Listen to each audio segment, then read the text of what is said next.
that's known as A5.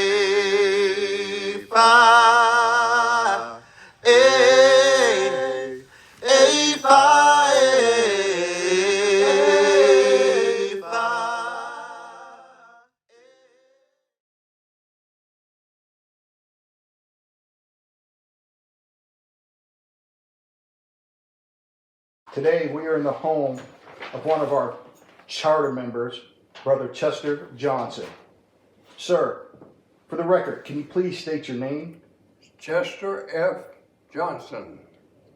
Can you please state the chapter of initiation and year? It's Central State University, Wilberforce, Ohio, and that's where I entered the fraternity. Can you tell us a little bit more about entering the fraternity? Who was your sponsor?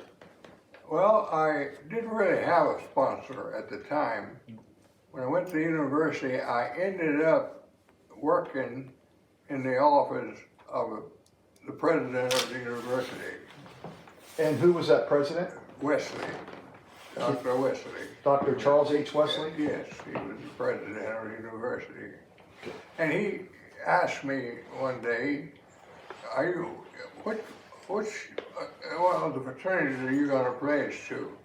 And I told him right away I hadn't planned to enter any fraternity. I wanted to be a Mason. I had a grandfather who was in charge of all of Alabama for Masons. And that's what I wanted to do, take over a Mason. But I looked all around the university and there was no one around in the Masons. So I still was going to look around, and Wesley kept asking me, which of the fraternities are you going to go to? And I told him, no, I'm not joining a fraternity. I didn't come to the university to join a fraternity. But after about 3 or 4 months, I decided I would take one of the universities. And there's only one, and that's Charles Wesley's University. So I told him I was going to pledge Alpha. And I did. And I became an Alpha in 1952. So did Dr. Wesley have anything to do with your crossing at the time? He just wanted to make sure that I joined one of the universities. And I ended up knowing that if I'm going to join one, it's going to be Wesley's. Okay. Alpha fraternity. He had been president of the Alphas back in the 30s and 40s for 15 years. And he always told me about the Alphas. So I decided I'd pledge Alpha. So why Alpha? Was there any other fraternities on Central? Three of the Alphas, in addition to the Alphas, there were three there. Okay.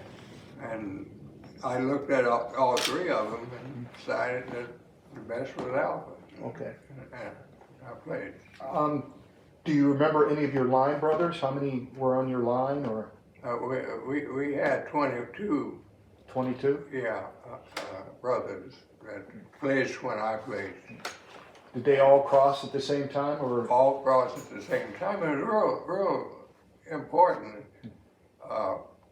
Whenever they had a meeting, Wesley was there.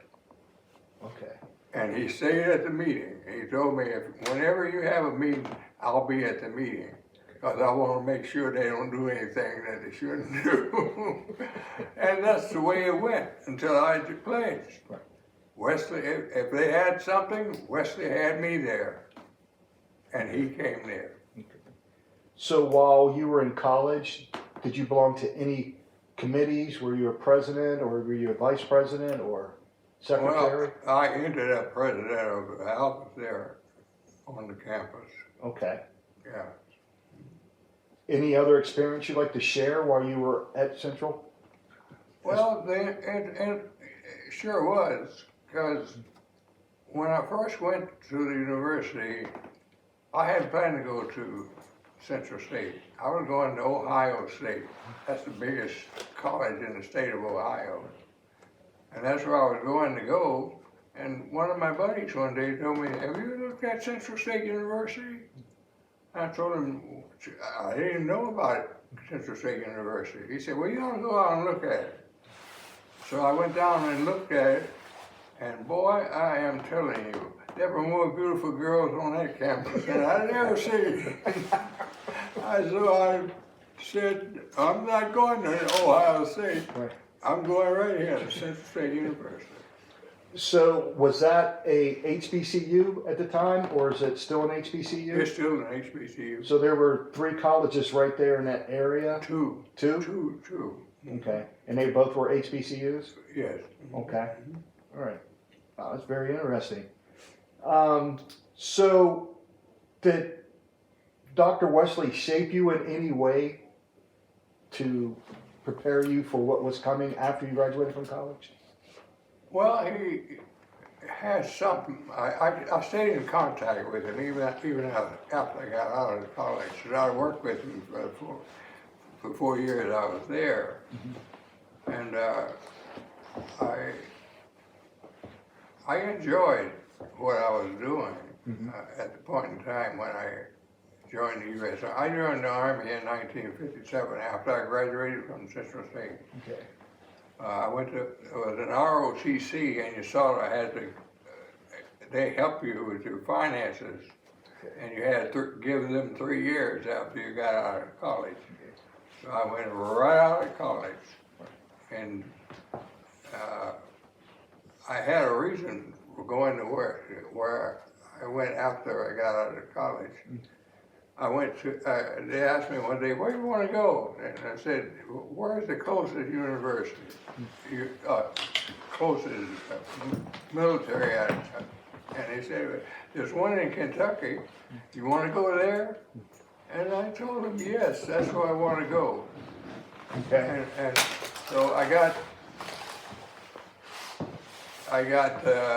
into the military unit there in Kentucky, and the good thing about it, it was only about maybe 200 miles from Central State. Okay. And that's why I chose it to go there, because my wife to be was still in college there. Okay. And I wanted to get it close enough so if I did have anything to do, I go back to the college to see my girl. Okay. So I don't want to step out into your distinguished military career just yet, but I would like to know, during your time after you graduated from college, did you join any other grad chapter fraternities? No, Or you just- I was an alpha at the time. Okay, so you were an alpha at the time. Okay. So when did you become a life member? I became a life member. Oh, it was about 72, I think is when 1972? Yeah, 1972.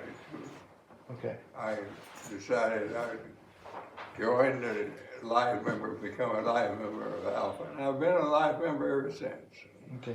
So now to go back into your military career, my understanding you did some time in Germany. I spent, I graduated in accounting, Okay. and when I went into the Army, accounting was the way I wanted to go.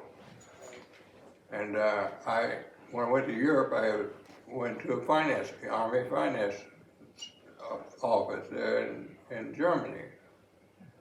And I stayed there 3 years, and you usually have to stay 3 years, and I was going to come home. And something happened. We started a war against Russia.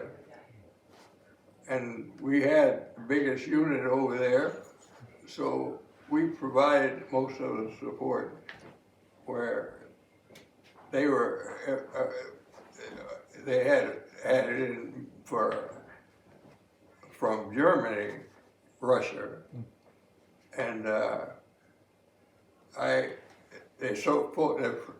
had me stay there for 3 years after I was supposed to leave because we were fighting, and I was part of it. And we were fighting at the area that they're fighting over there in Germany right now, over that area over there right now. And we did that for 3 years, and we knocked that devil out of Russia. So, what affiliations did you have with Alpha when you were in Germany? Well, when we got there, we looked around to see if there was a fraternity Alpha unit there, and we found one in Frankfurt, Germany. It had been out of place for 5 years, so we had to get it activated again with the fraternity, and we did, and that's. Were you considered a charter member of that fraternity also? Not a charter member. It had been there for about 10 years before I got there. Oh, gotcha. But it went out. Okay. And we had to start it all over again. Can you tell me the name of that chapter? The chapter over there, shoot, I forget exactly what Data land? at that point in time. Okay. So once you left Germany, you came back to the States? I came back to the States from there. The officer that I worked under there in Germany at that time, he told me, look, I'm going back to the finance school, the Army Finance School, and I'd like for you to come back there when you leave here. And I told him, okay, if you can arrange it. So he arranged it and called me up one day, and he said, when you leave there, you come in here. And I went there, and I was there for about 3 months. And the guy who hired me there, he said, the general wants to see you. So I went down to see the general, and I told him, he told me you wanted to see me for something. Yeah, he said, yes, you're a finance officer, aren't you? I told him, yes, sir. And he said, you know, the Army's finance system is the worst in the world. And he said, it's got to be fixed. You think you can do anything about it? And he said, there's one other officer here who is a finance officer, and I would like you two guys to see if you can fix it. So we told him, okay, we'll look at it. So we looked at it for about 6 months. We finally went back and told him, I said, sir, you can't fix that system. But what we can do, we'll develop a whole new system for the Department of the Army and for it had the same as the Navy and the Air Force. And he said, okay, if you can do that, go ahead and do that for me. Took us 6 months to develop a finance system for the services. And we went back in and told him, sir, we got it.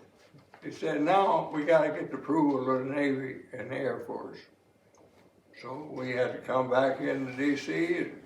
and meet with the Army and the Navy and the Air Force and get them to go along with what we came up with.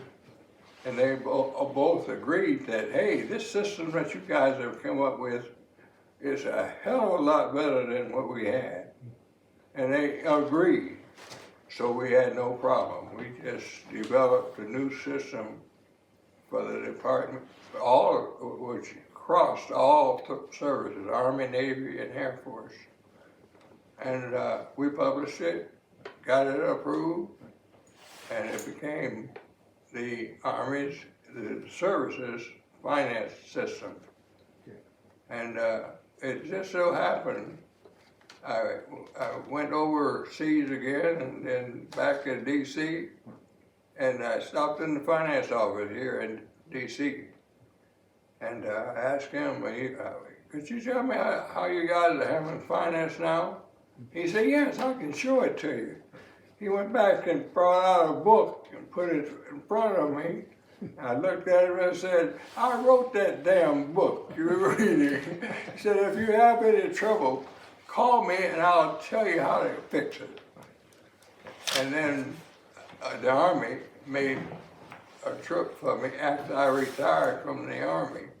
They would bring me back on active duty for 1 week every year because they had all the finance officers come in and they wanted me there because I wrote what they had to learn. Right. So they'd bring me back to active duty when they had them all there in Indianapolis, Indiana. And I did, for about 5 years, they'd bring me back. Good. So let's move forward then a little bit, since you mentioned once you retired, you came back to the area. Yes. So eventually, can you tell me what path you went after you retired from the military? I came back my last assignment, and it was a good one because my last assignment overseas was in Europe. Right. It wasn't in Europe. It was over in the area, all of the area in China and that part of the world. Right. And I had a job there. All the embassies in that part of the world needed U.S. dollars because they had to buy local currency to pay the people that they were hiring and to pay for what they were buying. And somebody had to take them U.S. dollars. And at the time I did that 5 years. Taking money, picking up money in San Francisco, bringing it back to China, and putting it underground in my vaults. Right. And anytime the embassy needed money, they just call me and tell me how much they need. I take it out of my vaults and fly it to them. And I had to fly it. That was a wonderful job because it took me to every country in that area. And I enjoyed that. And they brought me back to Washington after that assignment. So let's move to May of 1981. Can you tell me where you were within Alpha during that period of time? Well, when I came back, I retired from the Army in January of 1980. Okay. After 25 years. Okay. Here in D.C. Right. And when I was thinking about getting out, one of my buddies had a job. And when he said, I'm going to retire and you can come in if you want to. And I told him that's what I would like. Right.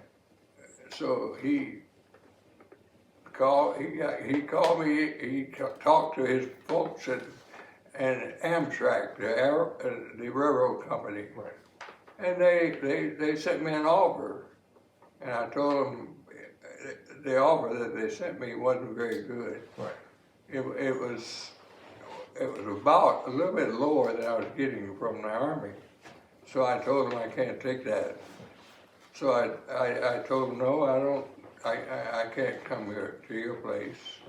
But a month later, they sent me another offer, and it was very good. And I looked at it, and it still wasn't what I thought I should get. So I told them, no, I don't want that either. So a month later, they sent me a third one, and it was much more than I thought I was going to get. So I told them I'd come down and look at it and talk to you folks. So I went down, and I talked with them, and they said, we have a guy that does all the executive hiring. And they said, we're going to have to take you down and introduce you to him. So they took me down and introduced me to this guy. And I went in, and it was a black guy. And I looked at him and I said, I know it from somewhere. I couldn't figure out where it was. So I finally asked him after they left out, there was just two of us in there. I told him, I know you from somewhere. And we started talking and found out that we were at Central State University at the same time. And he said, the offer that they made for you, don't take it. He said, I'll take care of it. So they made me another offer. He said, don't take that one either. And he made another one higher. And I went through 5 requests. And finally he said, you better take this one. And I did, and it was more money than I ever thought I'd make. Was he an alpha? He was not an alpha. Okay. But he was a Central State guy that I went to school with. Great. And I knew I knew him from somewhere, and that's where it was from. So during all of your travels in the military and your civilian life, can you tell us how you met one of the 34 charter members within South Atlanta to create our chapter? We had, out of my last tour over in Europe,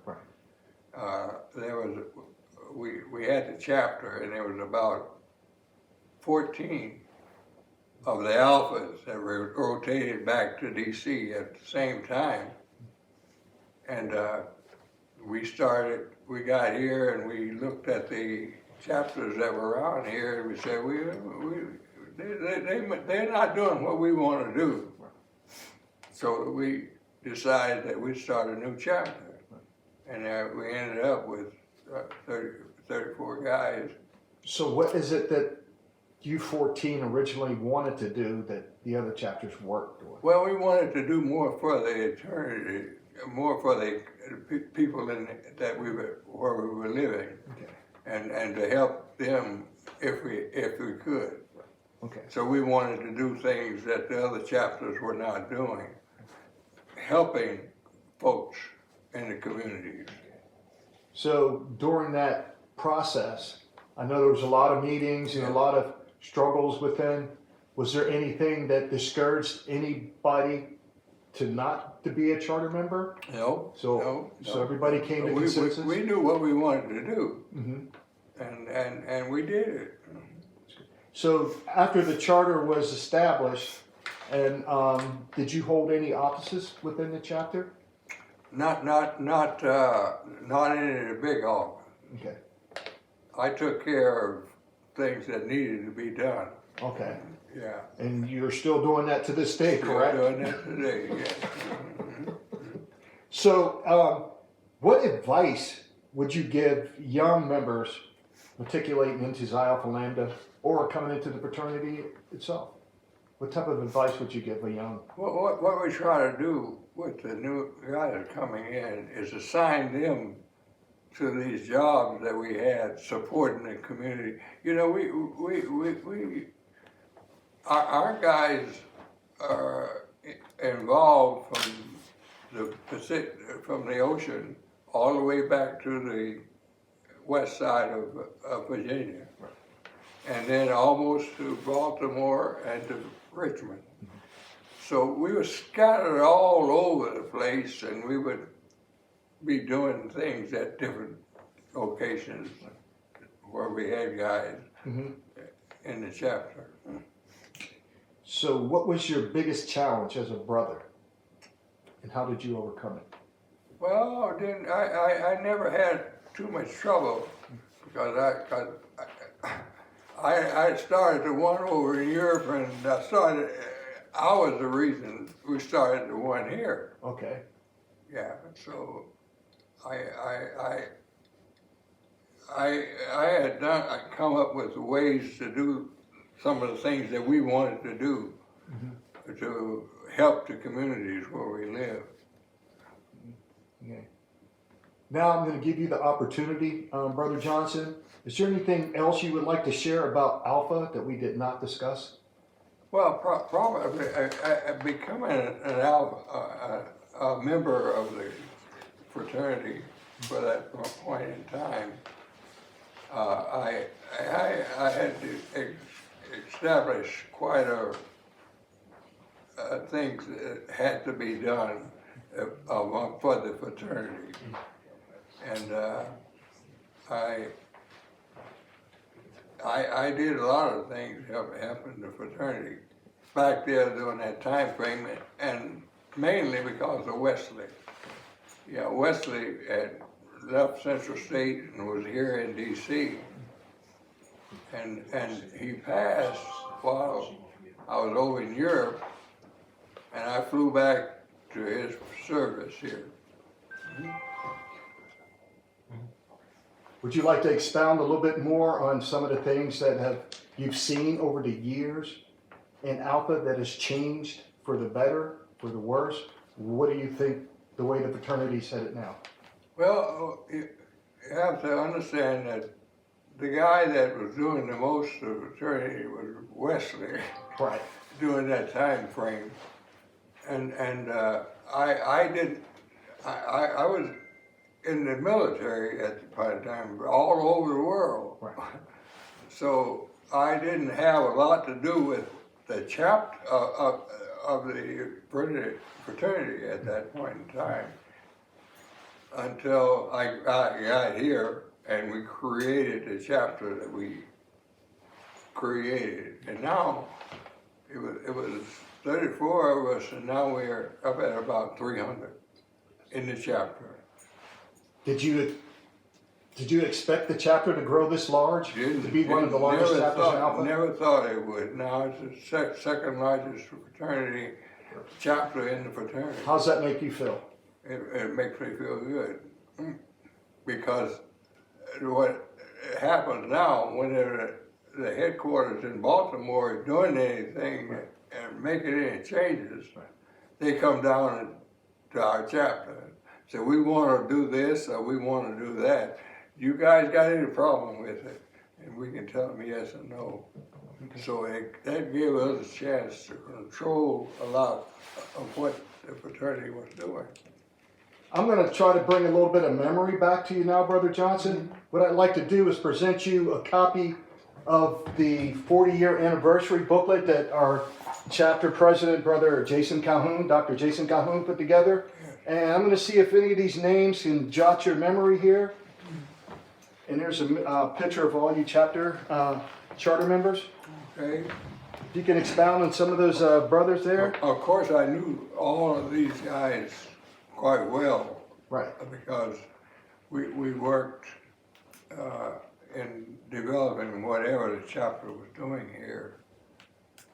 And there are 5 of the guys here who I had been in contact with because they went to Central State University. Horace Jordan, and he was probably my best friend in the chapter because we worked a lot together on what the chapter had to do. And there was a couple of the other guys here that were also that way. R.O. Williams, and R.O. Williams is one of the 34 that's still in Virginia. He's down in southern Virginia now. And we all get together periodically just to go over what we've done in the chapter. And two of the brothers, I had an offer after I was working with Amtrak. Before I took the job, I told them, when I get the job that I'm going to have, I want to make sure that I have everything I need to do. So I told the guy at the time, I said, I want you to give me 2 positions that I can hire into. And he said, okay. He gave me 2 positions. And the job that I had was the Vice President for Finance and Administration at Amtrak. And he called me up, and one day after I got there, and he said, look, I've been Vice President for Finance and Administration. And he said, I need somebody to come in and take that over, and I'd like you to come down here and take it over. So I told him, and he gave me the 2 positions I wanted, and that allowed me to hire 2 guys that I knew, and I did. But I didn't just select them. What I did, I created a job, and I knew who I wanted in the job, and I drew up a job description and gave it to 5 guys to make the selection for me. 5 guys, and they'll be coming in, and you guys decide who I should take. Well, I knew that they could only tell me to take the guy that I wanted, because I knew that he was best satisfied to do what we were scheduled to do.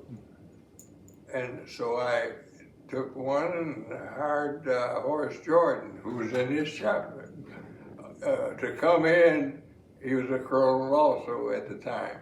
To come in, and I hired him into one of the major jobs that I had.